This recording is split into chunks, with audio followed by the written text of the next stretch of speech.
Hello guys, आ चुके हैं science with Suraj channel के साथ। आज जैसे कि हमने आपको वादा किया था कि हम लाएंगे 40 क्वेश्चंस जो आएंगे आपके बोर्ड्स एग्जाम में। जी हाँ, कल का जो बोर्ड का पेपर है साइंस का, उसमें 40 क्वेश्चंस में से बहुत क्वेश्चंस आपके पेपर में बनेंगे और ये एक सॉर्ट ऑफ बढ़िया सा क्वेश्चन आंसर सेशन है जिसमें हम सारे क्वेश्चंस रिवाइज करेंगे। ये वीडियो आपके पास आ रही है और ये वीडियो से मैं चाहूंगा कि आप मैक्सिमम आउटकम लेके आए। इस चैनल की सबसे बढ़िया वीडियो होने वाली है ये अभी तक की, जिसमें हम एकेडमिक सेशन 22 एंड 23 के लिए कुछ प्रायोरिटी क्वेश्चन जो हमें आने ही चाहिए, जिस कॉन्सेप्ट के बेसिस में हमें वो चीज पढ़नी ही है वो आनी चाहिए। तो ये टॉप 40 क्वेश्चंस लिए गए हैं पिछले कुछ सालों से, ओसवाल सैंपल पेपर से, कुछ मैंने बनाए हैं, कुछ IMPs हैं, कुछ अलग अलग सोर्सेस से मिला जुलाकर ये 40 क्वेश्चंस आपके पास लेके आ रहे हैं।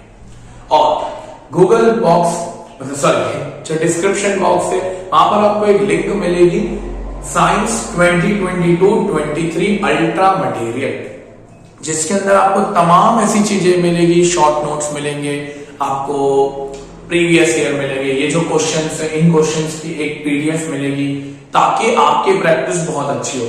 प्लस ये भी एक हैंडआउट मिलेगा जिस वर्कशीट में आपके बायोलॉजी के मैक्सिमम सारे हमने डायग्राम्स कवर किए हैं। फिजिक्स के आपको माइंड मैप्स मिलेंगे, केमिस्ट्री के आपको माइंड मैप्स मिलेंगे जो हमने प्रिपेयर करे हैं, हमारी टीम ने प्रिपेयर करे हैं। तो अपने आप में वो सारी चीजें आपके लिए करी जा रही है, तो do check this link. And अभी जो हम 40 क्वेश्चंस की स्टार्ट करने वाले हैं, मैं 40 क्वेश्चंस यहां पर समझाऊंगा, बट ऑब्वियसली बात है हम 40 क्वेश्चंस बोर्ड में नहीं लिखेंगे। आपकी स्क्रीन के ऊपर क्वेश्चन आता रहेगा और आपको भी दिमाग लगाना है, मैं भी दिमाग लगाऊंगा और हम साथ में मिलकर सॉल्व करेंगे। तो कोई सीक्वेंशियल ऑर्डर में नहीं है कि कितने नंबर का कितने क्वेश्चन है, सब मिक्स में क्वेश्चन है, अलग अलग चैप्टर्स अलग अलग चीजों से मिलजुल के बने हैं। तो हम मेक श्योर करेंगे कि हम सारे ही क्वेश्चंस अच्छे से करेंगे इस पर्टिकुलर वीडियो में। और अगर आप चैनल पे नए हैं तो please subscribe to my channel and please like this video, क्योंकि आपके लिए लाई जा रही है ये चीज। सो कर स्टार्ट, चलिए राधे राधे का नाम लेकर करते हैं स्टार्ट। तो पहला क्वेश्चन जो हमारे आपकी स्क्रीन के ऊपर आ रहा होगा वो कुछ इस तरीके से है। A clear solution of slaked lime is made by dissolving CaOH whole twice in the excess of water. The solution is left exposed to the air. The solution slowly goes milky as a faint white precipitate form. Explain why a faint white precipitate form. Support your response with the help of chemical equation. तो बड़ा easy question है। वो कह रहा है जो slaked lime होता है it is CaOH whole twice। जो CaOH whole twice होता है, अगर उसको हम एयर में एक्सपोज कर दे, एयर में रख दे, तो एक मिल्किश पीपीटी बनेगा। तो एयर में रख रहे हैं यानी हो सकता है वो ऑक्सीजन के साथ रिएक्ट करे, बट उसने एक चीज और बोली है कि व्हाइट पीपीटी बन रही है। व्हाइट पीपीटी बनती है कैल्शियम कार्बोनेट में और यहाँ पे बनता है H2O। तो यहाँ पर ही तो व्हाइट पीपीटी बनती है, ये व्हाइट पीपीटी यहीं तो बनती है। तो यहां पर आपका ऑब्वियसली बात है कार्बन डाइऑक्साइड आएगा, क्योंकि कार्बन डाइऑक्साइड भी तो नेचर का ही पार्ट है, नेचर में ही रहती है। तो ये इसमें ऐसी रिएक्शन देंगे तो आपका आंसर सही हो जाएगा। आ सकता है ऐसा छोटा सा क्वेश्चन जहां पर आपको अगर रीजन लिखना है तो कैसे लिखेंगे, when slaked lime is reacted with carbon dioxide it forms calcium carbonate or limestone and generates whitish या milkish PPT। याद रखिए इस स्लेक्ड लाइम को हम लाइम वाटर भी कहते हैं। क्या पहला क्वेश्चन सबको क्लियर हो चुका है? बड़ा इजी क्वेश्चन था। अब हम मूव करते हैं आगे। क्वेश्चन नंबर 2, ये इस साल के पेपर में आएगा। इस साल के पेपर में बढ़िया क्वेश्चन लग रहा है मुझे आने लायक। तो क्वेश्चन कुछ ऐसा, एक रॉड बनी हुई है जहां पर ऐसे लिखा हुआ है, वहां से ब्राइट सॉल्यूशन आ रहा है। अच्छा, पहले ब्राइट सॉल्यूशन का मतलब समझना सर जरूरी। ब्राइट सॉल्यूशन होता है नमक और पानी का घोल, that is NaCl plus H2O। फिर 2 रॉड्स लगी हुई है, कैथोड की लगी हुई है, एनोड की लगी हुई है, वहां से वाटर दिख रहा है। और बाहर जो निकल रहा है एरो, अगर आप बाहर की तरफ देखेंगे तो वो दिख रहा है brine containing sodium hydroxide, brine containing sodium hydroxide, यानी ऑब्वियस सी बात है NaCl plus water in the presence of electricity क्या दे रहा है आपको, NaOH plus Cl2 plus H2। ये पूरी प्रोसेस हमने पढ़ी है at the time of caustic soda, at the time of caustic soda. और इस प्रोसेस का नाम होता है क्लोर अल्कली प्रोसेस। पहले तो ये वाली चीज क्लियर होनी चाहिए कि this particular question is talking about क्लोर alkali process. पहला क्वेश्चन है identify the gases evolved at the anode and cathode in the above experiment setup. Anode में कौन सी गैस मिलेगी और कैथोड में कौन सी गैस मिलेगी, हमें तो ये समझना है। जब नमक ब्रेक होता है तो नमक जैसे ब्रेक होता है तो वो Na प्लस और Cl माइनस गैस रिलीज करता है, आयंस रिलीज होते हैं। और जब वाटर ब्रेक होता है तो H प्लस और OH माइनस रिलीज होते हैं, H प्लस और OH माइनस रिलीज होते हैं। तो गैसेस तो दो ही है, क्लोरीन गैस और हाइड्रोजन गैस। गैसेस तो दो ही है, क्लोरीन गैस और हाइड्रोजन गैस। क्लोरीन क्योंकि नेगेटिव है तो वो एनोड पर अट्रैक्ट हो जाएगी, क्योंकि ऑब्वियस सी बात है नेगेटिव वाला पॉजिटिव पर अट्रैक्ट होता है, एनोड इज पॉजिटिव। और वही हाइड्रोजन पॉजिटिव है तो वो कैथोड नेगेटिव पे अट्रैक्ट हो जाएगी। तो एनोड पे क्लोरीन मिलेगी, कैथोड पे हाइड्रोजन मिलेगा। Name the process that occurs, why is it called so? The process is chlor alkali process.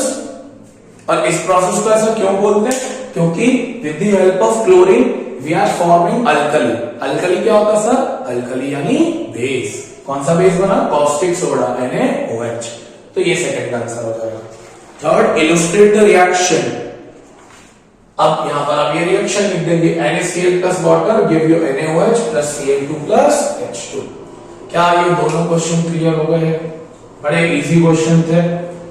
I think ये वाली चीज सबको क्लियर हो गई होगी। स्क्रीन पे आ चुका है।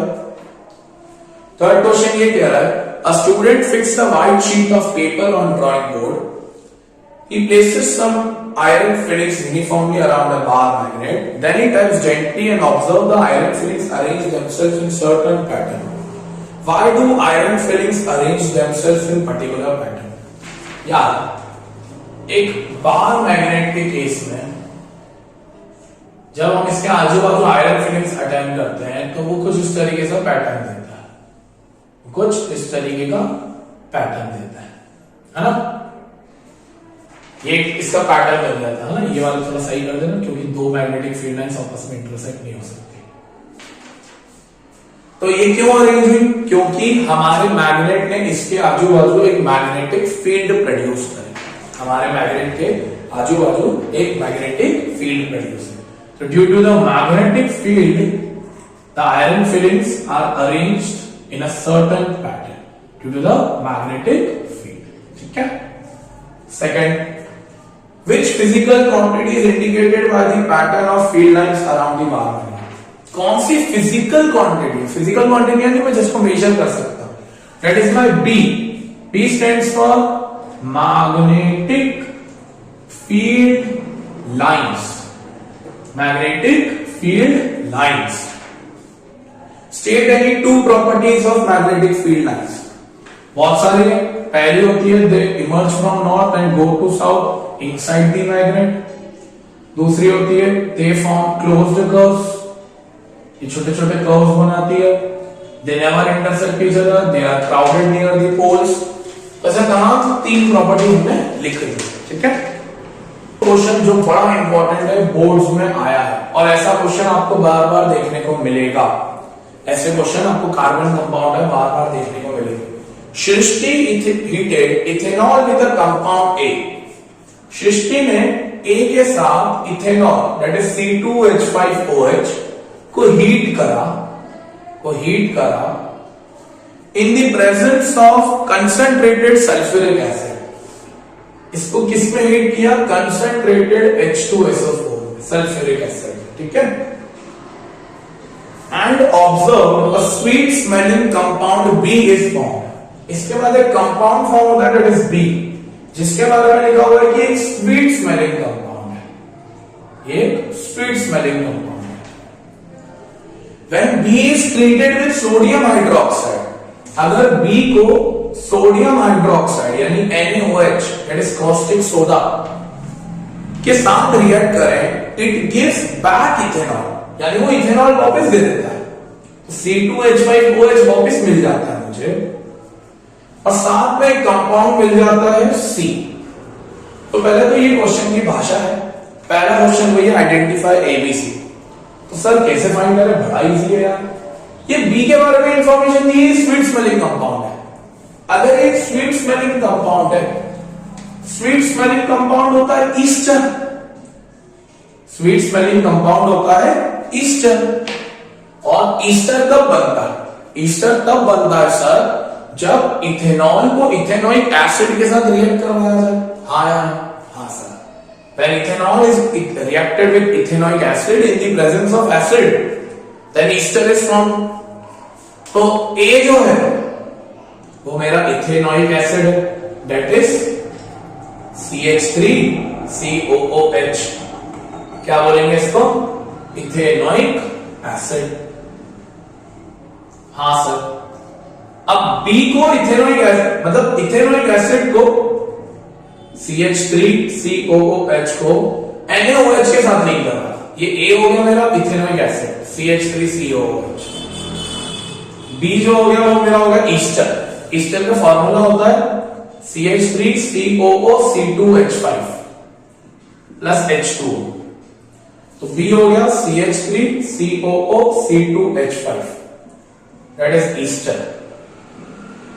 अब जब इथेनोइक एसिड को बेकिंग कॉस्टिक सोडा के साथ मिक्स करवाया तो इथेनॉल वापस मिल गया, और साथ में कंपाउंड मिला C। सर C क्या होगा, कुछ नहीं होगा, बहुत इजी है। OH यहां हो गया तो ये तो निकल गया C2H5 C2H, अरे सॉरी यहां पर आएगा CH3 COOH C2H5, है ना, ये आएगा। तो CH3 COO C2H5, OH यहां से इसको मिल रहा होगा, C2H5 यहां से मिल रहा होगा। तो क्या क्या मिल रहा होगा, क्या क्या आ रहा होगा यहां से, CH3COO यहां बचा, Na यहां बचा, तो बनेगा CH3COONA, CH3COONA। इसको बोलते हैं सोडियम इथेनॉइड। क्या बोलते हैं, सोडियम इथेनॉइड। तो C मेरा है CH3COONA, that is sodium ethanoid. ऊपर वाली रिएक्शन ईस्टरिफिकेशन रिएक्शन है, और नीचे वाले में सोप भी मिला है, सपोनिफिकेशन रिएक्शन भी है।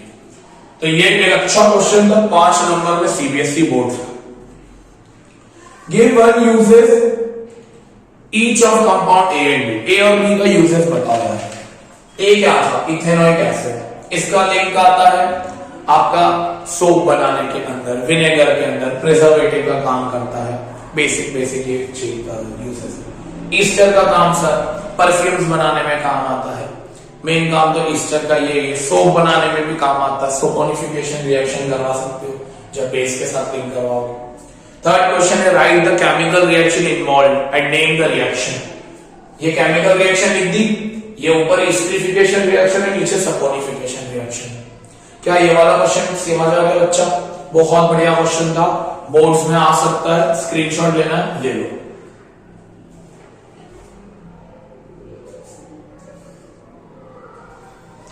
चलो, तो हमने अभी तक 4 क्वेश्चंस कर लिए हैं, अब मूव करते हैं 5वें। 5वां क्वेश्चन मुझसे क्या कह रहा है, different parts of brain are associated with specific functions, name the part of human brain which perform the following functions. अब पहले तो ह्यूमन ब्रेन के बारे में पता होना चाहिए यार। ह्यूमन ब्रेन 3 तरीके का है, fore brain, mid brain, hind brain. Fore brain 2 parts का है, सेरिब्रम और हाइपोथैलेमस। हिंड ब्रेन 3 पार्ट्स का है, pons, cerebellum, medulla oblongata. Cerebrum का काम होता है वॉलेंटरी एक्शंस परफॉर्म करना, वॉलेंटरी एक्शंस परफॉर्म करता। हाइपोथैलेमस का काम है बिहेवियर एंड इमोशंस। पॉन्स का काम है ब्रीदिंग एक्शन के लिए। सेरिबेलम का काम है बॉडी बैलेंस। मेडुला ऑब्लिंगेटा वैसे तो स्पाइनल कॉर्ड और ब्रेन को कनेक्ट करता है, बट ये परफॉर्म करता है सारे के सारे इनवॉलंटरी एक्शंस। मिड ब्रेन का काम होता है नेक और बॉडी हेड मूवमेंट्स वगैरह को कंट्रोल करना, नेक और हेड मूवमेंट्स। तो अब इसके अंदर पूछा कौन कौन से पार्ट में कौन कौन सा पार्ट होगा। जैसे पहला है सेंसेशन ऑफ फीलिंग फुल। इसका मतलब है आपको लग रहा है कि हम खाना पूरा खा चुके हैं, हमारा पेट भरा हुआ है। तो एक सॉर्ट ऑफ इमोशन है जो बेसिकली किसमें रहेगा, फोर ब्रेन में, हाइपोथैलेमस में। पहले का आंसर हो गया फोर ब्रेन, जहां पर हमें लग रहा है कि हम पूरी तरीके से फुल हैं। Second is vomiting. Second is vomiting. अब वॉमिटिंग जो होती है वो खुद ब खुद होती है। जब आपको लगता है ना कि कुछ ना कुछ बॉडी में हार्मोनल इम्बैलेंस हुआ है या बॉडी में कुछ खराब चीज आ गई है, तो वॉमिटिंग खुद ब खुद हो जाती है, हमें खुद सोचना नहीं पड़ता। तो ये बेसिकली इनवॉलंटरी एक्शन है जो मैं नहीं कर सकता, जो हमारी बॉडी खुद करती है। तो ये आएगा हिंड ब्रेन में, और हिंड ब्रेन में भी कहा, medulla oblongata, medulla that is hind brain. Vomiting के बाद थर्ड बोल रहे हैं picking up a pencil. Picking up a pencil, यार पेंसिल एक ऐसा एक्शन है जिसमें बॉडी का जो मस्कुलर जंक्शन है, मस्कुलर टिश्यूज है, वो यूज में आते हैं। बॉडी के पोस्चर्स यूज में आते हैं। तो बॉडी के अगर पोस्चर्स यूज में आते हैं तो हम इसमें बोल सकते हैं सेरिबेलम। इसका आंसर होगा सेरिबेलम, जिसका अगेन हिंड ब्रेन ही है। फोर्थ है riding a bicycle. Again same आपका बॉडी बैलेंस से जुड़ा हुआ है।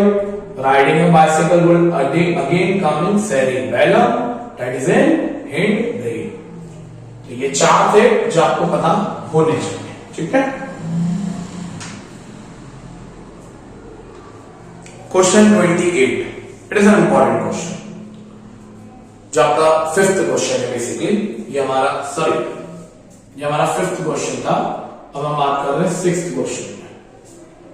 Sodium chloride is an ionic bond which does not conduct electricity in solid state, where it is conduct electricity in molten state as well as in aqueous solution। ऐसा क्यों होता है कि सोडियम क्लोराइड जो नमक है NaCl, वो solid state में कंडक्ट नहीं करता है, बट जब लिक्विड स्टेट में आता है तो करने लगता है। तो यार लिक्विड स्टेट में ये एक्वस मीडियम में जैसे ही जाता है तो इसके आयंस निकलते हैं, दैट इज Na+ और Cl-। तो क्यों ऐसा होता है, क्योंकि पानी के अंदर ही आयंस ओपन अप होते हैं, पानी के अंदर ही वो मीडियम प्रिपेयर होता है। तो आपको इसमें कैसे लिखना है, when NaCl is in solid state the ions would not be displaced, and when the NaCl goes into aqueous medium, in aqueous medium the NaCl is broken into Na+, that is cation, and Cl- that is anion. That's why due to the presence of electrons or ions in water of NaCl, it conducts electricity, ठीक है। B, reactivity of aluminium decreases if it is dipped in nitric acid। Aluminium की reactivity decrease होती है जब हम उसे nitric acid में डालते हैं, HNO3। ऐसा क्यों होता है? ऐसा इसलिए होता है क्योंकि एल्यूमिनियम हाइड्रोजन और नाइट्रोजन को लाभ मारकर ऑक्सीजन बनाता है, that is aluminium oxide Al2O3। और Al2O3 एक एटमॉस्फेरिक ऑक्साइड है, और उसकी रिएक्टिविटी बार बार डिक्रीज होती है। अब इसको कैसे लिखेंगे, due to the formation of aluminium oxide the reactivity of aluminium goes on decreasing। Third question, metals like calcium and magnesium are never found in their free state in nature। Calcium और magnesium कभी भी ये free state में नहीं पाए जाएंगे, हमेशा ये कौन सी स्टेट में पाए जाते हैं, कंपाउंड स्टेट में। याद है हमने मेटल्स और नॉन मेटल्स से पढ़ा था कि एक मेटल और नॉन मेटल दो स्टेट में पाया जा सकता है, या तो फ्री स्टेट या तो कंपाउंड स्टेट। फ्री स्टेट में गोल्ड, प्लेटिनियम वगैरह पाए जाते हैं, कंपाउंड स्टेट में सारे अलग अलग मेटल्स। तो सर ऐसा क्यों होता है? ऐसा इसलिए होता है क्योंकि कैल्शियम, मैग्नीशियम ये सब बहुत ज्यादा रिएक्टिव है, ये सब बहुत ज्यादा रिएक्टिव है, और इनकी रिएक्टिविटी की वजह से ये दूसरे compounds like oxygen, carbonate, sulphide इनके साथ बड़ी जल्दी रिएक्ट करते हैं, बड़ी जल्दी। तो इसको लिखेंगे कैसे? Calcium and magnesium are not found in free state because they are highly reactive metals which form bonds with all other atoms like oxygen, carbonate, etc. Clear? तो ये दोनों क्वेश्चन क्लियर हो गए होंगे, फिफ्थ और सिक्स्थ। मूव करते हैं seventh. Question है सेवेंथ वाला, write the chemical formula and name of the compound which is the active ingredient of all alcoholic drinks. List its two uses. Write chemical equation and name of product formed when the compound react with sodium and concentrated sulfuric acid. भाई ऐसा तो एक ही है alcoholic drinks में use होता, that is C2H5OH, ethanol, यही है। Ethanol is being used और इसका केमिकल नेम क्या होता है? इथेनॉल ही होता है, फॉर्मूला ही होता है। और list is two uses, ethanol का यूज आता है आपका अल्कोहलिक ड्रिंक्स में, तो यूज आता ही आता है, और ये बेसिकली इथीन जैसे कंपाउंड्स को भी मैन्युफैक्चर काम करने को आता है, या अगर इसमें ऑक्सीजन डाले तो इथेनॉइक एसिड भी बना सकता है। तो ये कुछ चीजें हैं जो आप लिख सकते हैं। अब इसकी रिएक्शन लिख रही है पहली सोडियम के साथ। इथेनॉल जब सोडियम के साथ रिएक्ट करेगा C2H5OH प्लस Na, तो क्या बनता है? C2H5ONa plus H2। ये क्या बना है? Sodium ethoxide. क्या बना है? Sodium ethoxide. ये बेसिकली बनता है इसके साथ, और जब ये सल्फ्यूरिक एसिड के साथ रिएक्ट करेगा, ये बढ़िया रिएक्शन है भैया, जब H2SO4 के साथ रिएक्ट करेगा C2H5OH in the presence of hot concentrated H2SO4, basically sulphuric acid यहां पर मेरा डिहाइड्रेटिंग एजेंट का काम करता है। क्या करता है? डिहाइड्रेटिंग एजेंट का काम करता है, और डिहाइड्रेटिंग करके इसमें से ये पानी निकाल लेता है, तो बचता है C2H4, that is ethene, that is ethene।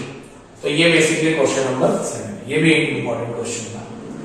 Question number 8, in the given circuit ABCD are the 4 lamps connected with a battery। ठीक, 4 सर्किट दिख रहे हैं, 3 ampere, 4 ampere, 5 ampere, 3 ampere, 60 volt की बैटरी लगा रखी है उससे, और क्वेश्चन क्या पूछ रहा है मुझसे? What kind of combination are the lamps arranged in series या पैरेलल? बताइए आप बच्चों लोग, सीरीज में है या पैरेलल में? सर ये पैरेलल में है, क्योंकि इनमें हमने देखा लैंप में करंट डिफरेंट जा रहा है, और जहां करंट डिफरेंट जा रहा है वहां पर parallel connection. Explain with the reference to your above answer what are the advantages of this combination of lamps? What are the advantages of parallel? पहला, अगर एक खराब हो गया तो बाकी सब ऑटोमेटिकली चलते रहेंगे। If one becomes faulty, other will remain working। ठीक है? और एक और एडवांटेज क्या लिख सकते हैं इसके अंदर कि पैरेलल में हर अप्लायंस को उसकी मैक्सिमम इफेक्टिव करंट मिलता है, इस वजह से वो बढ़िया तरीके से जल सकते हैं। ऑल लैम्प्स गेट आई यानी करंट एज पर there need for effective working. तो ये बन सकता है आपका। थर्ड क्वेश्चन क्या बन रहा है इसके अंदर? Explain with proper calculations which lamp glow the brightest. कौन सा लैम्प सबसे ज्यादा ब्राइटेस्ट ग्लो होगा? क्योंकि ये पैरेलल है, क्योंकि ये पैरेलल है, पावर का फॉर्मूला होता है V इंटू आई। पावर का फॉर्मूला होता है V इंटू आई। तो जिस बल्ब को करंट सबसे ज्यादा मिल रहा होगा वो बढ़िया से ग्लो होगा, सबसे ब्राइटेस्ट ग्लो होगा। देखो पैरेलल है तो वोल्टेज तो सेम ही है, वोल्टेज कितना था 60 वोल्ट, वोल्टेज तो 60 ही है। और करंट जो किसका ज्यादा दिख रहा है मुझे 5 एम्पियर वाले का ज्यादा दिख रहा है, तो पावर उसकी सबसे ज्यादा होगी 60 वोल्ट और 5 एम्पियर, तो इसका करीबन करीबन 300 वॉट पावर कंज्यूम कर रहा है। तो जो 5 एम्पियर वाला बल्ब है वो बहुत अच्छे से चलेगा, ठीक है। ये आप कैलकुलेशन करके बता सकते हो। यहां पर आप ये भी लिखोगे कि as the current of bulb this be, ये जो भी नाम देना है, is 5 ampere which is maximum among all, then voltage would be 60, then power would be 300। Find out the total resistance of the circuit. Total resistance निकालना है तो parallel है तो फॉर्मूला लगा सकते हैं 1/R वाला, बट इसके अंदर लगेगा नहीं, तो बट इसके अंदर वोल्टेज दिया 60 वोल्ट। आई निकाल सकते हैं क्या टोटल आई? हाँ सर, टोटल आई दिया हुआ है उसमें, सबको प्लस कर दो sir. 3 ampere, 4 ampere, 5 ampere, 3 ampere, कितना हो गया सर? 3 और 3 6 और 10 15, तो 15 एम्पियर करंट आ रहा है। आर होता है V अपॉन आई, यानी 60 अपॉन 15, दैट इज 4। तो 4 ओम इस सीरीज का मतलब इस पैरेलल का टोटल रेजिस्टेंस है। ये वाली चीज भी क्लियर हो गई, एक अच्छा क्वेश्चन है। अब मूव करते हैं क्वेश्चन नंबर 9 के ऊपर। क्वेश्चन नंबर 9 के ऊपर एक केस स्टडी है। On the basis of reactivity of different metals with oxygen, water and acids as well as displacement reaction, the metals have been arranged in decreasing order of their reactivity. The arrangement is called as reactivity series.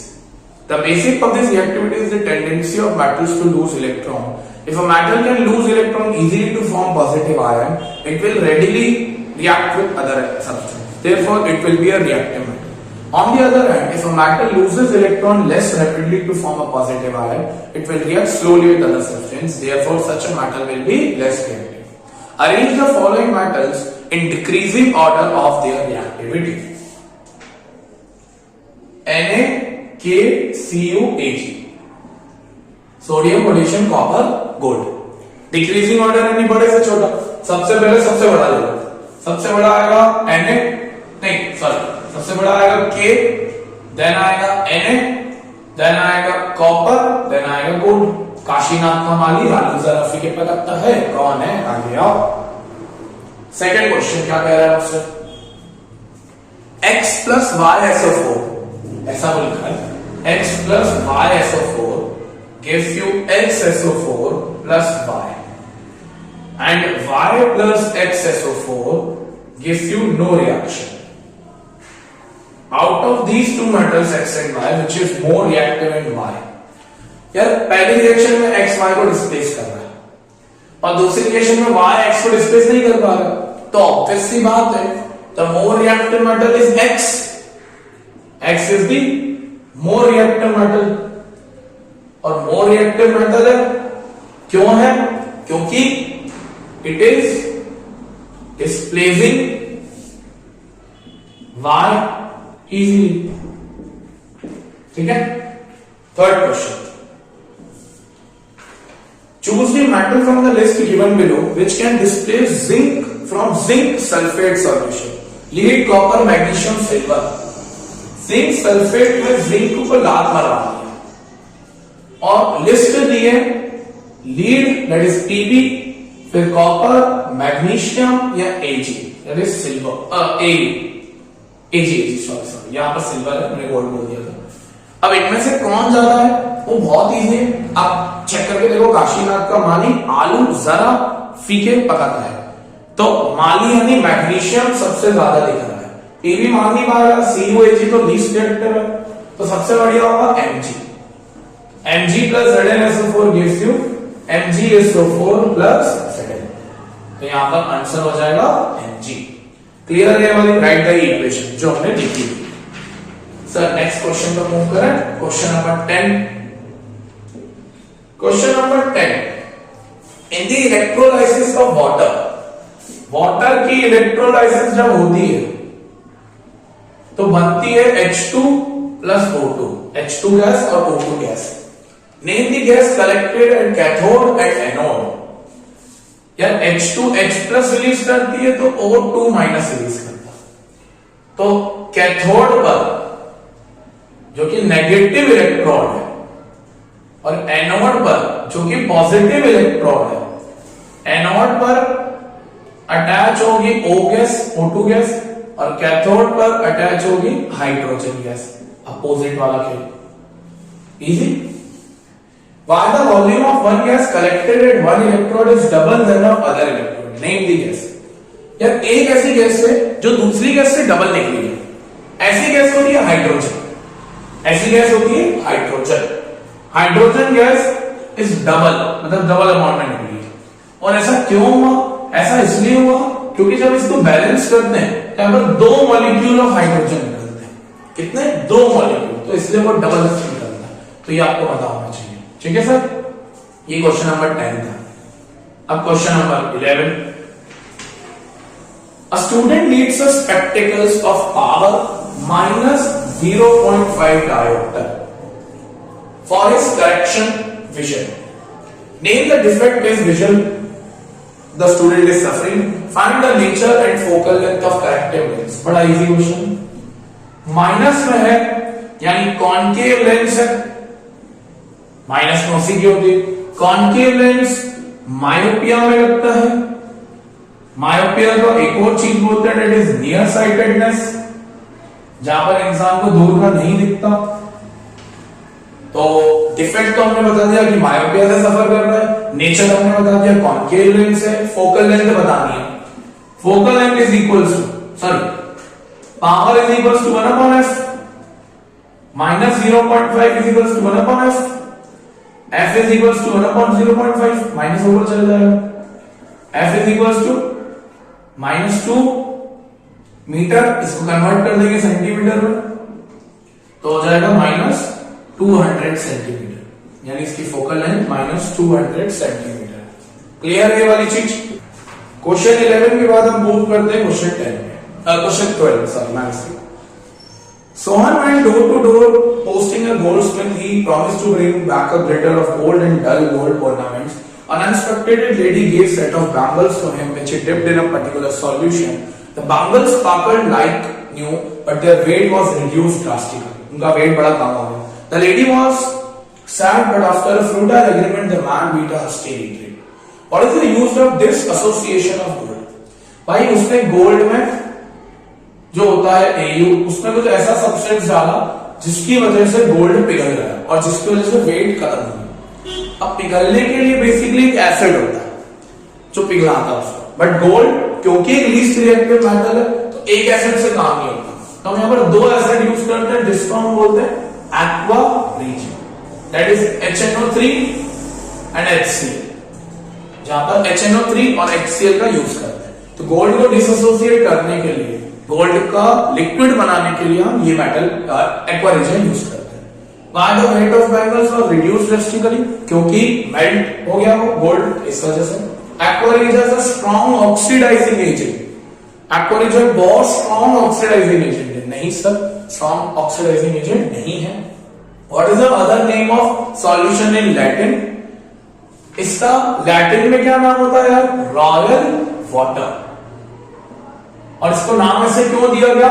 ऐसा इसलिए दिया गया क्योंकि ये gold जैसे शाही metal को, शाही ornament को पिघला देता था, इसलिए इसका नाम रॉयल वाटर दिया गया. एक अच्छा क्वेश्चन, और इस साल बोर्ड्स में एक्वा रीजिया से क्वेश्चन बन सकता है. 32 बढ़िया क्वेश्चन है. 13वां क्वेश्चन क्या है? Nichrome wire of length L and radius R has resistance 10. How would the resistance change when only length of wire is doubled? Length 2L होगा, तो जैसे ही लेंथ बढ़ता तो रेजिस्टेंस भी उतने ही गुना से बढ़ जाता, तो 20 ओम हो जाएगा. क्योंकि हमने पढ़ा ना R is directly proportional to L. Only diameter of the wire is doubled, यानी डायमीटर को डबल कर दिया. आपकी बात रेडियस था, तो बेसिकली अगर रेडियस को लिखना है तो हम d/2 लिख सकते हैं क्योंकि डबल किया है ना उसने. तो अब इसका डबल कर दिया, यानी डी बाई 2 को 2 से मल्टीप्लाई कर दिया, डबल है ना, तो क्या हो गया वो डी हो गया, यानी उसने बेसिकली कम कर दिया उसको। तो अगर रेडियस कम हो गया यानी एरिया कम हो गया, एरिया कम हो गया तो रेजिस्टेंस भी बढ़ जाएगा, ये भी इंक्रीज हो जाएगा, ठीक है। Why element of electric heating devices are made up of alloys? क्यों इलेक्ट्रिकल हीटिंग डिवाइसेस के जितने भी होते हैं वो एलॉयज से बनते हैं? ये भी बढ़िया क्वेश्चन है, बार बार अगर टंगस्टन का क्वेश्चन आता है तो ये को पता होना चाहिए। एलॉयज बेसिकली होते हैं मिक्सचर ऑफ मेटल्स, इनको बोलते हैं मिक्सचर ऑफ मेटल्स। इनकी रेजिस्टिविटी तो बहुत हाई रहती है, हाई रेजिस्टिविटी रहती है, बट इनका मेल्टिंग पॉइंट बहुत कम होता है, लो मेल्टिंग पॉइंट रहता है, और ऑक्सीडाइज भी जल्दी नहीं होते, ऑक्सीडाइज लेट होते हैं। तो इन वजह से एलॉयज हीटिंग डिवाइसेस में यूज होते हैं और हीट भी अच्छी खासी जनरेट कर देते हैं, तो ये आपको पता होना चाहिए। Now move to question number 15। अब क्वेश्चन नंबर 15 जो है वो है, 2 ores A and B were taken on heating ore A gives CO2 whereas on heating B gives SO2. What steps will you take them to convert into metals? यार A को react करते हो तो carbon dioxide देता है, B को देते हो तो सल्फर डाइऑक्साइड देता है। ऑब्वियसली बात है, A जो होगा कार्बोनेट का और होगा, और जो B होगा वो सल्फाइड का और होगा। A जो होगा वो कार्बोनेट का और होगा और B जो होगा वो सल्फाइड का और होगा। रिएक्शन क्या होती है, मान लो ZnCO3 लिया, तो पहले कार्बोनेट की ओर की होती है कैल्सिनेशन, सल्फाइड की ओर की होती है रोस्टिंग। ZnCO3 हीट दोगे तो बनेगा ZnO प्लस CO2, और ZnSO2 की प्रेजेंस में, roasting is in the presence of O2, तो बनता है ZnO प्लस SO2। दोनों में ZnO मिला है। Now we will treat them with reducing agent like carbon, तो बन जाएगा Zn प्लस CO, और then again ZnO plus C gives you Zn plus C। तो आप ये फर्दर स्टेप्स तो लिख के आ सकते हैं। We can also use a higher reactive metal then Zn, Zn से बड़ा मेटल भी ले सकते हो, कोई दिक्कत परेशानी नहीं है। सोडियम ले लो तो भी काम हो जाएगा। तो ये था आपका ये वाला क्वेश्चन, ठीक है। Now we will move to question number 16। Question number 16 क्या कह रहा है हमसे? Why are certain compounds called hydrocarbons? Hydrocarbons are those compounds which are formed by the bond of hydrogen and carbon. Write the general formula of the homologous series of alkanes, alkenes and alkynes. Alkanes का general formula होता है CnH2n plus 2, alkenes का general formula होता है CnH2n, alkynes का general formula होता है CnH2n minus 2। Also draw the structure of first member of each series. इसका अल्केन का पहला होता है मीथेन, इसका होता है इथीन, और इसका होता है ethyne. Write the name of the reaction that convert alkenes into alkanes. ऐसी कोई रिएक्शन बताइए जो अल्कीन्स को कन्वर्ट कर दे अल्केन्स में, या इन शॉर्ट अनसैचुरेटेड को सैचुरेटेड में कन्वर्ट कर दे। सर ऐसी रिएक्शन तो हमें पता है, एडिशन रिएक्शन, हाइड्रोजनेशन भी बोलते हैं इसको, इन द प्रेजेंस ऑफ निकल कैटलिस्ट या पैलेडियम, ठीक है, ठीक है। And right the chemical equation two support your answer. यहां पर लिख दो एक chemical reaction, C2H4 in the presence of nickel, C2H4 plus H2 in the presence of nickel gives you C2H6। यह है इथीन और यह है इथेन, that is unsaturated से saturated। तो यह है क्वेश्चन नंबर 16। अब वो करते हैं क्वेश्चन नंबर 17। हो सकता है इस साल के बोर्ड्स में आ जाए। A student wants to project an image of a candle flame on the walls of school laboratory by using a mirror. Which type of mirror should he use? यार उसको कैंडल फ्लेम की image दीवार पे चाहिए, यानी he wants to obtain real image. और real image के लिए हम लेंगे कॉनकेव मिरर। कौन सा लेंगे? Concave mirror. At what distance in terms of focal length of the mirror should he place the candle flame to get the magnified image of the wall? यार उसको magnified image चाहिए। अब देखो, concave mirror magnified image दो case में लेता है। एक तो वो सिक्स्थ केस जब ऑब्जेक्ट फोकस और पोल के बीच में रखा हो, और एक होता है जब ऑब्जेक्ट एट एफ रखा हो। बट फोकस और पोल में तो वो वर्चुअल इमेज देता है, बट मुझे वर्चुअल इमेज चाहिए नहीं, क्योंकि कॉनकेव मिरर उसने खुद बोला था उसको रियल इमेज मांगता है। तो मैं रखूंगा एट एफ। मैं कहा रखूंगा एट एफ।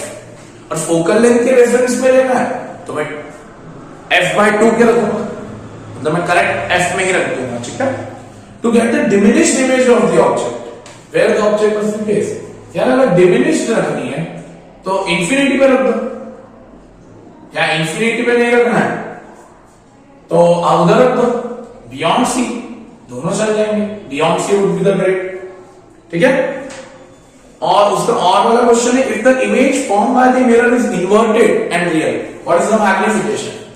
सर इसका मैग्निफिकेशन नेगेटिव होगा क्योंकि रियल एंड इन्वर्टेड बनी है। ठीक है, ये वाली चीज की। Question 18 biology. अब दो बायोलॉजी के क्वेश्चन है। Rajesh observed a patch of greenish black powder mass on a stale piece of bread.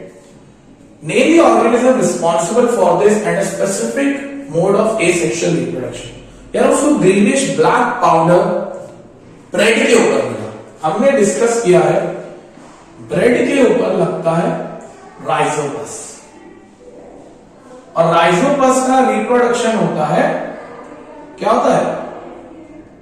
Spore formation. Rhizopus का रिप्रोडक्शन होता है स्पोर फॉर्मेशन। तो name its vegetative and reproductive parts. इसके वेजिटेटिव पार्ट्स होंगे hyphae and sporangium. Hyphae and sporangium. ठीक है, question 24 इस साल के बोर्ड्स में आएगा। क्वेश्चन 19 इस साल के बोर्ड्स में गारंटी आएगा, मैं बता रहा हूं आएगा। Mustard was growing in two fields A and B.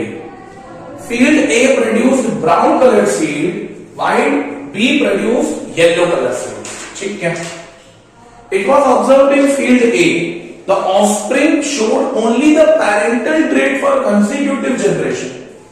यानी A के अंदर parental trait सबसे ज्यादा दिखी है। कौन सी ट्रेट? पेरेंटल ट्रेट सबसे ज्यादा दिखी है consecutive generations के लिए। Whereas in field B majority of the offspring showed variation in pregnancy, और B में ज्यादातर वेरिएशंस देखने को मिले। What is the probable reason for this? अब कुछ बच्चे यहां पर सोचते हैं कि ये एसेक्सुअल और सेक्सुअल से लिंक कर रहा है, कि पेरेंटल ट्रेट शो कर रहा है, वेरिएशन शो कर रहा है। नहीं, गलत। ये एसेक्सुअल का क्वेश्चन है ही नहीं। ये क्वेश्चन अब शुरू में पढ़ते हैं। मस्टर्ड एक वेजिटेटिव क्रॉप है, और प्लांट्स सेक्सुअली भी रिप्रोड्यूस करते हैं, एसेक्सुअली भी रिप्रोड्यूस करते हैं। प्लांट्स सेक्सुअली भी रिप्रोड्यूस करते हैं और एसेक्सुअली भी रिप्रोड्यूस करते हैं। तो ये basically sexual reproduction in plants है। अब हमें बताना है ए में पेरेंटल ट्रेट ही दिख रही है और बी में वेरिएशंस देखने को मिल रहे हैं, तो ऐसा क्यों होगा? ऐसा इसलिए होगा क्योंकि बी वाले ने ज्यादातर क्रॉस पॉलिनेशन किया होगा, और वहीं ए वाले ने ज्यादातर सेल्फ पॉलिनेशन किया होगा। सेल्फ पॉलिनेशन में ही पेरेंटल ट्रेट ज्यादा दिखती है, और क्रॉस पॉलिनेशन में वेरिएशंस हमें देखने को मिल जाते हैं। तो the probable reason is this. एक अच्छा क्वेश्चन था बोर्ड में इस साल आया। Question number 20। क्वेश्चन नंबर 20 मुझसे क्या कह रहे हैं?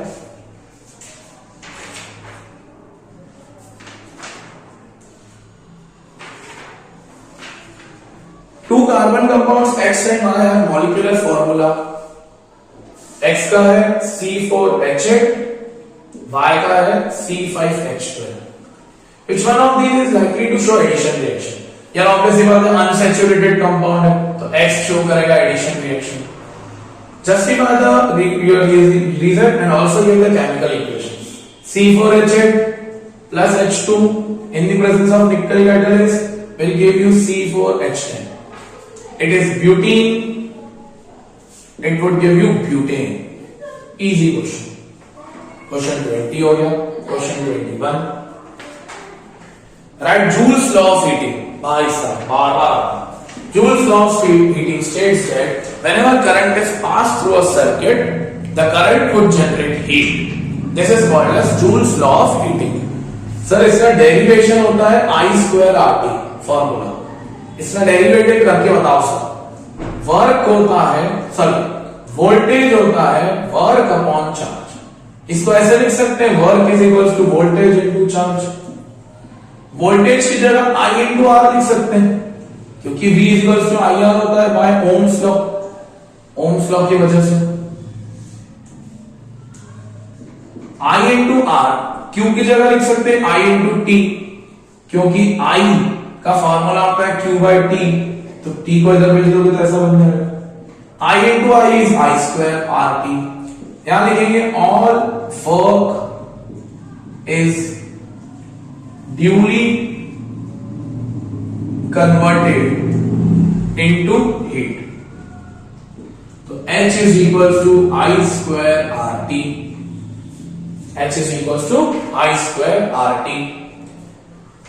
Two lamps, one rated at 100 watt and 220 V and second 60 watt and 200 V। एक 100 watt का है 220 वोल्टेज ले रहा है, एक 60 watt का है और वो भी 220 वोल्टेज ले रहा है। When connected with parallel with the main supply, find the current drawn। ये बड़ा इजी है। Power is equals to V into I। Power है 100, V है 220 into I पहले वाले की 100 अपॉन 220 आ गया I पहले वाले का I1 और दूसरे वाले का हो जाएगा P is equals to V into I। 60 is equals to 220 into I। 60 upon 220 is equals to I। I2 कर दो, आपको पॉइंट में निकालना, पॉइंट में निकाल देना। ये question number 21। With the help of suitable circuit diagram, prove that the reciprocal of the equivalent resistance of a group of resistors joined in parallel is equals to the sum of reciprocals of individuals। यार ये parallel की बात कर रहा है। 23 था ना जब तक, 22। हमें ये प्रूफ करना है 1/r is equals to 1/r1 plus 1/r2 plus 1/r3। कैसे प्रूफ करेंगे? पहले सर्किट बनाना पड़ेगा। यहां पर एक सर्किट बना दिया, ये देख लेना पैरेलल है, वोल्टेज क्रिएट कर दिया R1 R2 R3 voltage.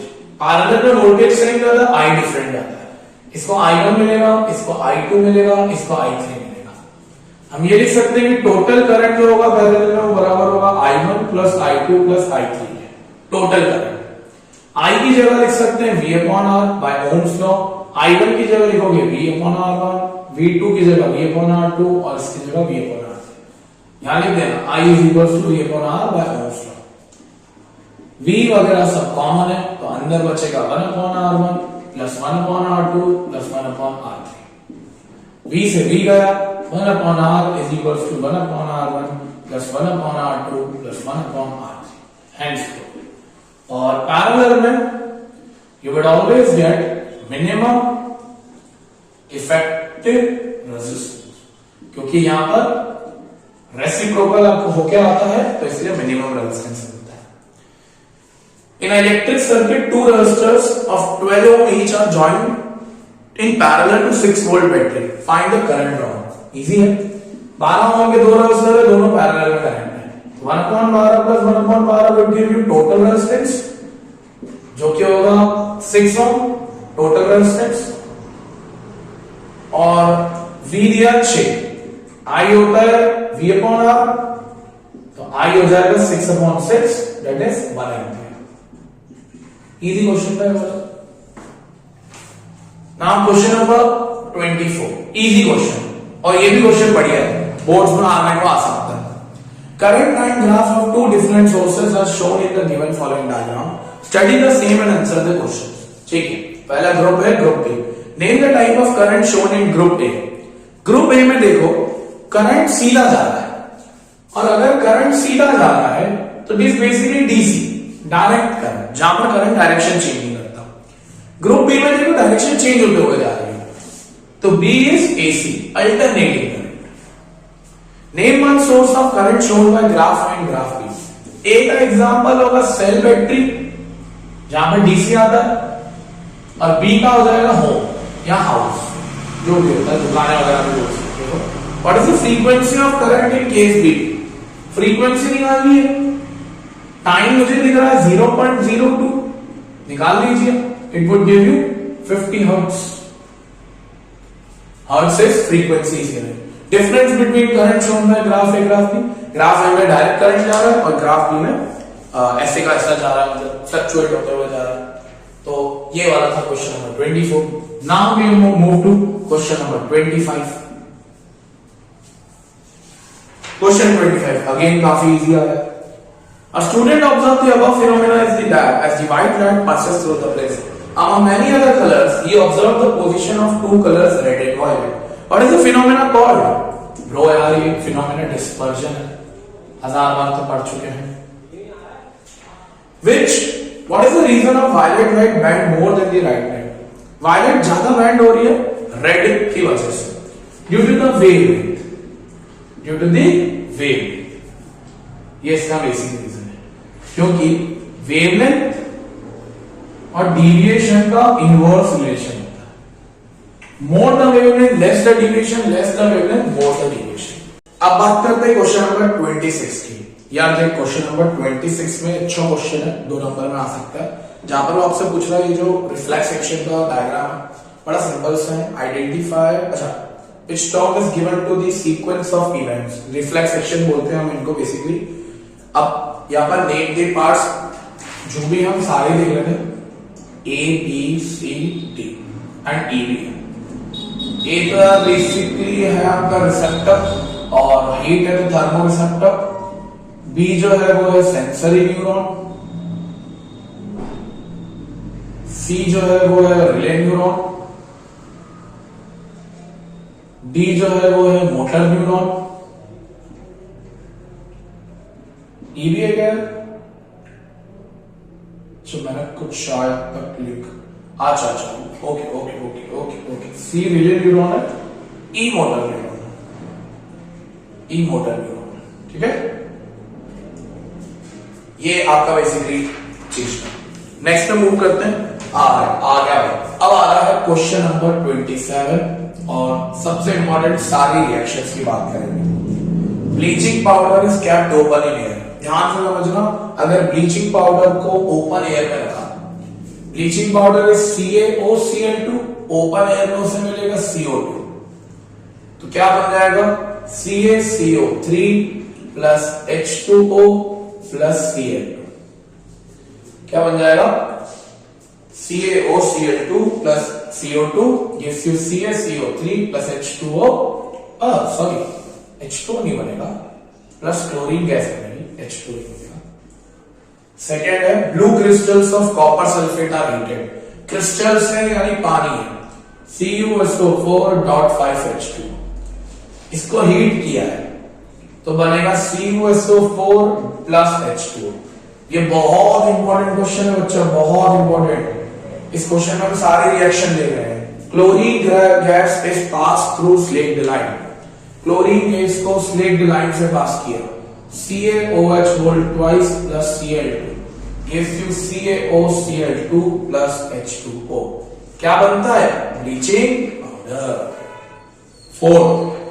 Carbon dioxide is pass through lime water. CO2 plus lime water CaOH whole twice ही होता है, तो बनेगा CaCO3 प्लस H2O. ये क्या बना है? लाइमस्टोन. क्या बना है? Limestone. 5th, NaOH is heated with zinc granules. ये बेसिकली बेस की रिएक्शन मेटल के साथ है. Zn plus NaOH gives you, बनता है Na2ZnO2 प्लस H2। ये बनता है आपका सोडियम जिंकेट। क्या बनता है? Sodium zincate. पांचों रिएक्शन बड़ी इंपॉर्टेंट है बच्चा, बड़ी इंपॉर्टेंट। मैं यहां पर और जोड़ देता हूं ताकि आपको और सारे रिएक्शन पता चल जाए। एक और रिएक्शन होती है, aluminium is reacted with manganese dioxide.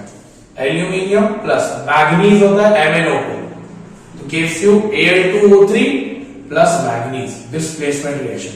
ये जो एल्यूमिनियम ऑक्साइड है, एटमॉस्फेरिक ऑक्साइड है, it is used to join railway tracks. कहां पर यूज आता है ये? रेलवे ट्रैक्स को जॉइन करने में यूज आता है। एक और अगर हम रिएक्शन में basically ferrous is linked with aluminium is linked with ferrous oxide, तो अगेन एल्यूमिनियम ऑक्साइड बनता है और साथ में फेरस आयरन अलग निकल जाता है। तो ये कुछ रिएक्शंस है जो आपको पता होनी चाहिए। एक और हो सकती है कि HCl की रिएक्शन अगर H2O के साथ करना, एसिड की वाटर के साथ, तो बनता है H3O प्लस और Cl माइनस। इसको बोलते हैं हाइड्रोनोमियम। हाइड्रोनोमियम, ठीक है। तो कुछ इंपॉर्टेंट रिएक्शंस है जो मैंने आपको बता दी, ठीक है। नेक्स्ट, अब अगर हम ये वाला देखें, during electrolysis of Bryan a gas G is liberated at anode। हमने पढ़ा था कि ब्राइन सॉल्यूशन में NaCl प्लस वाटर में एनोड में गैस निकलती है, डेट इज Cl। कहां निकलती है? एनोड में। When the gas G is passed through slate line, a compound C is formed which is used for disinfecting drinking water। Chlorine को react करवाया स्लेट लाइन के साथ, that is CaOH whole twice। तो हमें पता है CaOCl2 बनता है और साथ में H2 बनता है। क्या बनता है ये? Bleaching powder. इजी क्वेश्चन था बड़ा, है ना। ऐसे क्वेश्चन आ सकते हैं जी वाले में, पिछले साल बोर्ड में भी आया था। Right the formula for G and C, state the chemical reaction involved, वो भी लिख दिया। अब नेक्स्ट क्वेश्चन में मूव करते हैं। On heating blue coloured copper powder of copper nitrate in a boiling tube, black copper oxide O2 and a brown gas X is formed। Copper nitrate होता है CuNO3 whole twice। इसको heat किया तो बोल रहा है कॉपर ऑक्साइड मिला, oxygen मिला और एक ब्राउन कलर की गैस मिली X, ठीक है। Identify the type of reaction and the gas X। यार बड़ी इजी है। नाइट्रोजन से गैस कौन सी बनेगी? Nitrogen dioxide. रिएक्शन कौन सी है? Thermal decomposition. Thermal decomposition. अच्छा क्वेश्चन है, IMP है। Right balance chemical equation. What is the pH range of gas X? X की pH रेंज, सर ये तो गैस है, pH तो एसिड और बेस बताता है। But NO2 is non-metal oxide। क्या है? non-metal oxide। And all non-metal oxides are acids। Acids की रेंज होती है 0 से 7। क्लियर? अच्छा क्वेश्चन था, पता होना चाहिए। अब लेते हैं क्वेश्चन नंबर नेक्स्ट। ये भी बढ़िया क्वेश्चन है, ये आएगा, ये IMP है। यार मैंने एक क्वेश्चन करवा था जिससे इथेनॉल और इथेनॉइक एसिड को ईस्टर फॉर्म होता है, सेकंड थर्ड क्वेश्चन था, वैसे ही ये भी क्वेश्चन है 30 वाला। A carbon compound P on heating with H2SO4, concentrated H2SO4, forms another carbon Q। एक Q बनाता है which on addition of hydrogen, यानी Q में अगर हम हाइड्रोजन ऐड करें in the presence of nickel catalyst, Ni की कैटलिस्ट में, forms a saturated compound, carbon compound R। ये R saturated है यानी single bond. One molecule of R का एक मॉलिक्यूल ऑन कंबशन यानी O2 के साथ forms 2 molecule of carbon dioxide and 3 molecule of H2। Identify PQR and right chemical reactions. यार देखो, R एक सैचुरेटेड कंपाउंड है और निकल कैटलिस्ट यानी एडिशन रिएक्शन, तो Q एक अनसैचुरेटेड कंपाउंड होगा। अब PH2SO4 में हीट किया तो टी ऑब्वियसली बात है इथेनॉल हुआ होगा, क्योंकि इथेनॉल डिहाइड्रेटिंग एजेंट के साथ जब रिएक्ट करता है तो बनाता है C2H4 प्लस H2O जो होता है इथीन। तो T था ethanol that is C2H5OH, Q था इथीन दैट इज C2H4। अब इथीन को C2H4 को जब H2 in the presence of निकल कैटलिस्ट सैचुरेटेड बनता है तो होता है C2H6, तो R हो गया C2H6, ये था इथीन, ये था इथेन और ये था इथेनॉल, और R की जगह यहां पर आ जाएगा C2H6, और साथ में यहां पर हीट एनर्जी भी निकलती है, लाइट एनर्जी भी निकलती है। तो एक बढ़िया क्वेश्चन है 30 वाला, ऐसे दिमाग लगाना आना चाहिए, नहीं तो क्लियर नहीं हो पाएगा। ठीक है, अब मूव करते हैं आगे, मूव करते हैं क्वेश्चन नंबर 31 की तरफ। That is forming compounds like butanoic acid, bromine, propane, butyne. मेरे अकॉर्डिंग आप कर लेंगे, एक इजी क्वेश्चन है, बढ़िया आना चाहिए। हम मूव करेंगे क्वेश्चन नंबर 32 की तरफ। अच्छा क्वेश्चन है भैया, अच्छा क्वेश्चन है। यहां पर 24 वोल्ट की बैटरी लगी हुई है, यहां पर एक रजिस्टर लगा हुआ है 7 ओम का, यहां पर एक रजिस्टर यहां पर लगा हुआ है, यह है 10 ओम का, यहां पर लगा हुआ है एक और रजिस्टर 6 ओम का, देन ये लगा हुआ है एक और रजिस्टर जो है 4 ओम का। Calculate the total resistance and the total current. Easy question है, बट ऐसा क्वेश्चन बोर्ड्स में देखने को मिल सकता है, तो हमें आना चाहिए। पहले ये 6 और ये 4 दोनों सीरीज में, ये 6 और ये 4 दोनों सीरीज में। अगर 6 और 4 को ऐड कर दिया जाए तो इन दोनों को मिलाकर 10 ओम का एक रजिस्टर लगाया जा सकता है। यानी इन शॉर्ट एक रजिस्टर यहां ही लगा दो 10 ओम का, कंप्लीट कर दिया, 2 को हटा के हमने 1 कर दिया। अब ये 10 ओम और ये 10 ओम मुझे दोनों पैरेलल में देने, 1/10 प्लस 1/10, 2/10, 1/5 रेसिप्रोकल कर देंगे 5 में। तो अब इन दोनों को हटाकर ये पूरी वायर हट गई, तो ये पूरी वायर हटा के 5 ओम का एक रेजिस्टर लग गया। अब ये 5 ओम और ये 7 ओम सीरीज में, वायर बाइंड करिए, 7 प्लस 5 दैट इज 12 ओम, तो आ गया टोटल रेजिस्टेंस, 12 ओम तो आ गया total resistance. V R I निकालना है, R is equals to V upon I, formula होता है 12 is equals to 24 upon I is equals to 24 upon 12, I is equals to 2 ampere. Current कितना आ गया 2 एम्पियर। एक अच्छा क्वेश्चन था, बोर्ड्स में आ सकता है ऐसा क्वेश्चन, तो आपको आना चाहिए क्वेश्चन। ठीक है, अब मूव करते हैं नेक्स्ट क्वेश्चन की। हम वीडियो के अंत में ही आते जा रहे हैं, तो मेक श्योर आप सब्सक्राइब और लाइक जरूर कर देना। Write the steps involved in the extraction of pure metal in the middle of the activity series from the carbonate ores. छोड़ दो डिलीट। अब ये वाला क्वेश्चन बहुत अच्छा है, ये पिछले साल भी आया था। 2 मैग्नेट दिए हैं, एक A दिया है यहाँ पर, एक यहाँ पर B दिया है, ये ऐसे मैग्नेटिक फील्ड लाइन्स जा रही है, ऐसे मैग्नेटिक फील्ड लाइन्स जा रही है, इधर जा रही है, इधर जा रही है।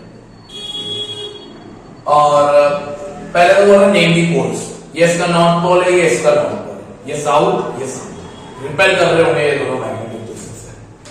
2 magnetic field lines never intersect. हाँ भाई, 2 मैग्नेटिक फील्ड लाइन्स कभी इंटरसेक्ट नहीं करती, क्योंकि अगर वो करेगी तो डायरेक्शन में कंफ्यूजन क्रिएट होगा और डायरेक्शनल क्वांटिटी हमें नहीं देखने को मिलेगी। How does the strength of magnetic field at the centre of current carrying coil depends on. पहला है रेडियस। रेडियस पे कैसे डिपेंडेंस है यार, इनवर्स। रेडियस पे कैसे डिपेंडेंस है, inverse. B is inversely proportional to radius. ज्यादा रेडियस कम मैग्नेटिक फील्ड, कम रेडियस ज्यादा मैग्नेटिक फील्ड। दूसरा number of turns. Number of turns से कैसा रिलेशन है sir, direct. More the turns more the field, less the turns less the field. Strength of current, ये भी डायरेक्ट है, ज्यादा करंट ज्यादा फील्ड, कम करंट कम फील्ड। वो करें नेक्स्ट क्वेश्चन में। हाँ जी सर, मूव करिए।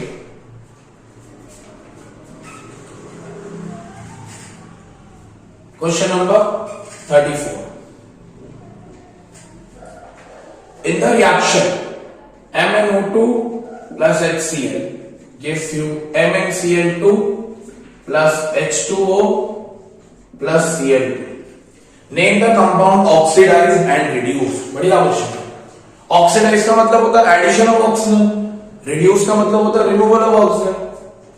MnO2 में से O2 निकल रहा है तो ये तो रिडक्शन है, तो रिड्यूस्ड जो हुआ वो तो MnO2 हुआ। HCl में H में O जुड़ रहा है तो ऑक्सीडाइज कौन हुआ है HCl। तो ये हो गया basically. Define oxidation and reduction on it's basis. तो यहां पर हम बता सकते हैं oxidation is the process of getting oxygen and reduction is the process of removal of oxygen. ठीक है। Next question, question number 35। Sahil performed an experiment to study the inheritance pattern of genes. He crossed tall pea plants with pure short dwarf plant. Capital T और small t की breeding हुई है। What will be the set of genes present in F1 generation? Sir F1 generation में मिलेंगे capital T small t, all tall dominating plants. Genes बोला तो हम ये जीन्स ऐसे लिखेंगे। ये reason all tall T plants are found in F1 because of law of dominance. किसकी वजह से ऐसा हुआ? लॉ ऑफ डोमिनेंस की वजह से। When F1 are self-pollinated, a total of 800 were produced. How many of these would be tall, medium height or short height? अगर 800 plant total है तो उसमें से टॉल, मीडियम, शॉर्ट, मीडियम और शॉर्ट यहां पर एक ही है बच्चा, कंफ्यूज ना होना। 3:1, 600, 200। ठीक है। ये क्वेश्चन आया है, बढ़िया बढ़िया क्वेश्चन आया। Question number 36। 3 सिलेंड्रिकल कंडक्टर है,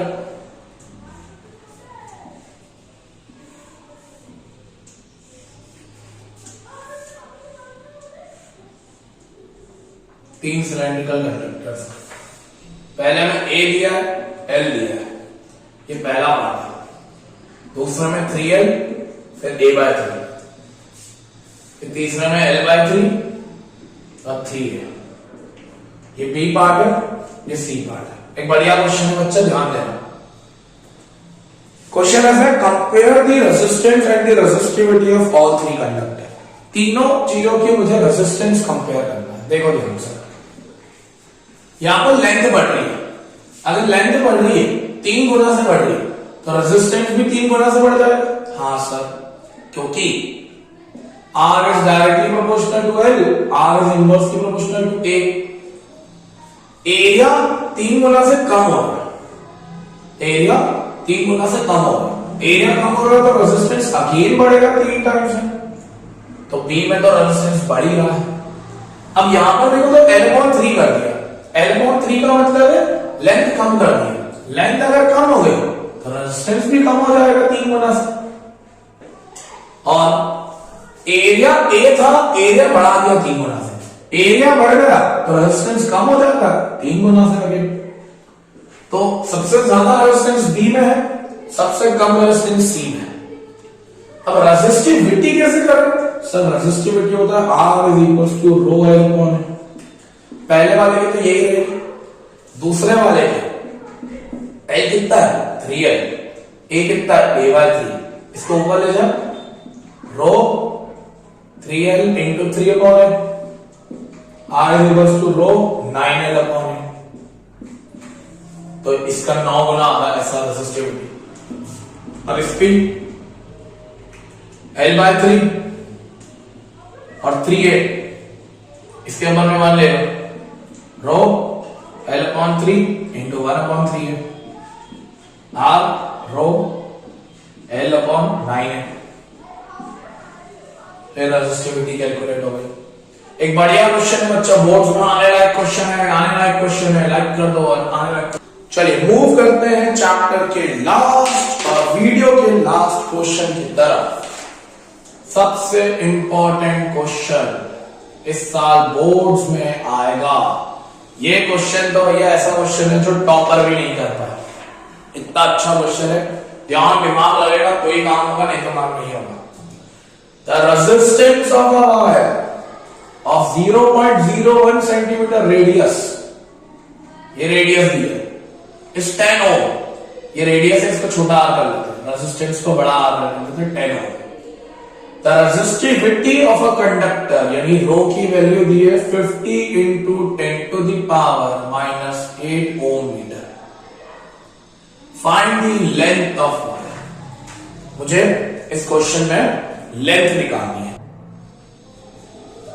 ध्यान देगा, बहुत प्यारा क्वेश्चन है, टॉपर्स लेवल का क्वेश्चन है। पहले तो रेडियस सेंटीमीटर में दी है, मीटर में हमारा रेजिस्टिविटी है, तो कन्वर्ट करना बनता है। कन्वर्ट करेंगे तो 0.01 अपॉन 100 करना पड़ेगा। इसको क्या ऐसे लिख सकते हैं, 10 की पावर -2 मीटर, -2 इसलिए क्योंकि डिवाइड में थी पावर, मतलब 100 डिवाइड में था, तो मैंने इसको ऐसे लिख दिया। एल, आर का फॉर्मूला होता है रो एल अपॉन ए, रो एल अपॉन एरिया होता है पाई आर स्क्वायर, ये याद रखना पड़ेगा, कंडक्टर का एरिया मानते हैं पाई आर स्क्वायर, नहीं तो गलती हो जाएगी। रो की वैल्यू है 50 into 10 to the power -8, L की वैल्यू है नहीं, पाई की वैल्यू 3.14 मान लेते हैं, रेडियस है 0.01 इंटू 10 टू द पावर -2 का स्क्वायर, तो दो बार लिख दो, 0.01 इंटू 10 टू द पावर -2। अब निकालना एल है, तो एक काम करो, ये सारे डिवाइड में है, उधर जाकर मल्टीप्लाई, अच्छा आर भी तो है 10 ओम, तो इन सबको इधर भेज दो, 10 into 3.4, 14 into 0.01 into 10 to the power -2 into 0.01 into 10 to the power -2। ये 50 और 10 की पावर -2 डिवाइड में है, मल्टीप्लाई में है, तो नीचे आ जाएंगे 50 इंटू 10 टू द पावर -8 और एल निकालना है। क्लियर है? हाँ सर, देखिए क्या कर सकते हैं इसके अंदर। पहले तो सारा के पावर का ही है और कुछ भी नहीं है, 50 को 50 रहते हैं। अब एक काम करते हैं, पॉइंट हटाते हैं यहां से, 10 की पावर बढ़ाते चलेंगे 1 के ऊपर, कितने जीरो लगेंगे यहां पर? 2, अगेन पॉइंट हटाया 2 जीरो और 3.14 से पॉइंट हटाया, अगेन 2 जीरो, कितने हो गए? 1 2 3 4 5 6, कितने हो गए? 6। तो इसको ऐसा लिखते हैं 10 की पावर 6। हाँ सर, अब देखिए ध्यान से, ऊपर भी तो 10 की पावर है, 1 -2 माइनस, मल्टीप्लाई में पावर प्लस होती है, -2 -2 -4 और इसकी पावर 1, तो -4 प्लस 1 इज -3। तो क्या ये ऐसा बचेगा? 314 इंटू 1 इंटू 1 इंटू 10 की पावर -3, क्योंकि -4 प्लस 1 इज -3 अपॉन में 50 बचा इंटू 10 की पावर, मल्टीप्लाई में पावर प्लस होती है, -8 प्लस 6 इज -2, -8 प्लस 6 इज -2, ये ऊपर चले जाएगा, या ऐसा कर ले 314 इंटू 1 इंटू 1 इंटू 10 की पावर -3, 50 को 5 इंटू 10 लिख दो, तो ये 1 हो गया पावर, मल्टीप्लाई में पावर प्लस होती है, तो कंप्लीट हो जाएगा 314 इंटू 1 इंटू 1, तो वही हो गया 10 की पावर -3 अपॉन कितना हो जाएगा? 10 की पावर -1, भाई ये दोनों डिवाइड में पावर ऊपर चले जाएगी, डिवाइड में पावर क्या होती है? -3 -1, क्योंकि इसकी पावर -1 है, और ये डिवाइड मतलब ये माइनस पावर का माइनस है, ये प्लस हो गया, -2 -3 प्लस 1 अपॉन 5, इसको कट करो, 62.8 62.8 इंटू 10 की पावर -2, क्या ये ऐसा ही 62.8 अपॉन 100 -2, यानी पॉइंट लगाएंगे, जीरो लगाएंगे, 0.628 metre is length of wire. यह है बोर्ड्स लेवल का क्वेश्चन। ले लीजिए स्क्रीनशॉट, अपने आप में एक बहुत प्यारा क्वेश्चन है जो बोर्ड्स में आ सकता है। तो ये थी एक 40 क्वेश्चन की सबसे प्यारी वीडियो। कुछ क्वेश्चन अभी भी रह गए हैं जिसकी पीडीएफ मतलब इस पूरे 40-50 जितने भी क्वेश्चन थे इसकी पीडीएफ आपको नीचे दिखी जाएगी। और आई होप आपको ये वीडियो अच्छी लगी हो। इस वीडियो में बहुत सारी चीजें हैं जो आपको काम आएगी, जो हमारे बोर्ड्स में क्वेश्चन बनेंगे कल के पेपर में। तो आई थिंक ये वीडियो अच्छी लगी होगी। पूरी प्रैक्टिस करिए और पूरा फोकस करिए। मैंने उसी फोल्डर में जो आपको शुरू में बताया था उसमें कॉम्पिटेंसी बेस्ड बायोलॉजी के क्वेश्चंस की पीडीएफ तैयार करी है, हैंडआउट्स है, माइंड मैप्स है, जो आपकी प्रिपरेशन को और बूस्ट करेंगे। सो आज रात को हम मिलेंगे एक लाइव स्ट्रीम में। हाँ जी, 2.5 घंटे 2 घंटे की लाइव स्ट्रीम है 10 बजे से 12:30 तक, जिसमें हम आएंगे पूरे फिजिक्स, केमिस्ट्री और बायो को रिवाइज करने। फास्ट वे में बहुत रिवीजन करेंगे। बढ़िया लाइव स्ट्रीम होने वाली है। मेक श्योर आप उस लाइव स्ट्रीम में आए, रिवीजन अच्छे से करिए। और ये वीडियो अच्छी लगी हो तो अपने दोस्तों को शेयर करिए, मेरे चैनल को सब्सक्राइब करिए एंड लाइक भी करिए। सो मिलते हैं रात में। Thank you for watching this video. Radhe Radhe.